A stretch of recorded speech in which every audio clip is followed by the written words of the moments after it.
I'm gonna show you how to find Newt or Magic Newton wallet address on Binance. So to get started, you have to open your application, and from there you have to click on add funds, and then from the bottom you will see the deposit crypto. So you have to click on deposit crypto right there, and then you have to search for the coin, which is Newt. So it is in Magic Newton, so I'm gonna search Newt, NEWT, and then click on it. Then right here is a crucial part, so you have to choose network carefully. It is where you have to send or receive your crypto balance or wallet.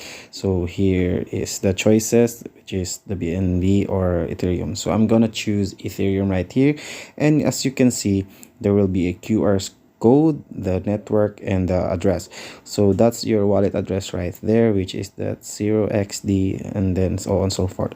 So if you want to copy it, you can just give it the QR code, or you can just click copy on it.